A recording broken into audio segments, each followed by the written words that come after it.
বাংলাদেশের অহংকার, আনন্দ আর বেদনার এক মহাকাব্যিক দিন ১৬ই ডিসেম্বর।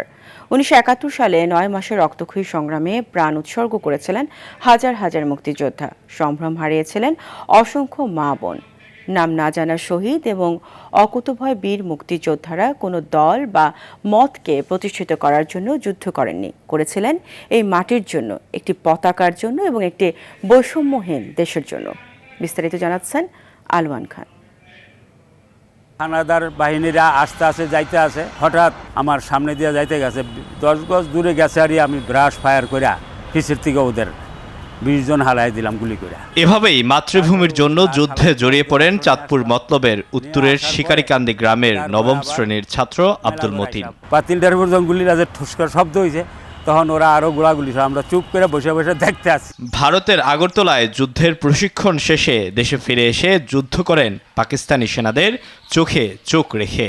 প্রথম পাঠাইলো সিলেটে, জকিগঞ্জ, তারপরে সুনামগঞ্জ, এগুলিতে যাইয়া আমরা অনেক অপারেশন করলাম। দানবের মতো চিৎকার করতে করতে শহরের বুকে এলো জলপাই রঙের ট্যাঙ্ক। টুটি চেপে ধরল এদেশের মানুষের বাক স্বাধীনতার। নতুন রিন গভীর থেকে পরিষ্কার করে কাপড়কে রাখে নতুনের মতো উজ্জ্বল। নতুন রিন অ্যাডভান্সড পাউডার। বিগত 15 বছর ইতিহাসের প্রকৃত মুক্তিযোদ্ধাদের অবদান মুছে ফেলতে এবং মুক্তিযুদ্ধের চেতনাকে একপাক্ষিক করতে হেন কোনো কাজ করেননি ক্ষমতায় থাকা আওয়ামী লীগ। এই যুদ্ধের সকল কৃতিত্ব নিতে চায় রাজনীতিবিদরা, যারা স্বাধীনতার অব্যাহত পরে ক্ষমতায় এসেছেন। তারা বলতে চায় যে তাদের নেতার বক্তৃতাতেই দেশ স্বাধীন হয়ে গেছে। 7ই মার্চেই নাকি স্বাধীনতার ঘোষণা দেওয়া হয়েছে। 7ই মার্চে যদি স্বাধীনতার ঘোষণা করা হতো তাহলে তো 8 তারিখ থেকে যুদ্ধ শুরু হয়ে যেত।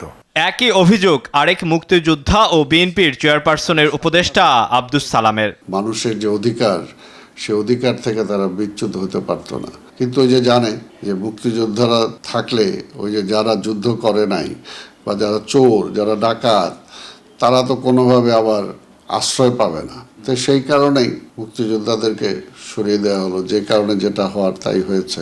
9 মাসের সশস্ত্র সংগ্রাম শেষে এক সাগর রক্তের বিনিময়ে পাক হানাদার বধের কাব্য রচনা হয় 71-এর 16 ডিসেম্বর। জীবন উৎসর্গ করে যারা উপহার দিয়েছিলেন আমাদের লাল সবুজের পতাকা, আজ বিজয়ের 54 বছরে সেই মহান মুক্তিযুদ্ধের প্রতি রইল বিনম্র শ্রদ্ধা। আলওয়ান খান, RTV।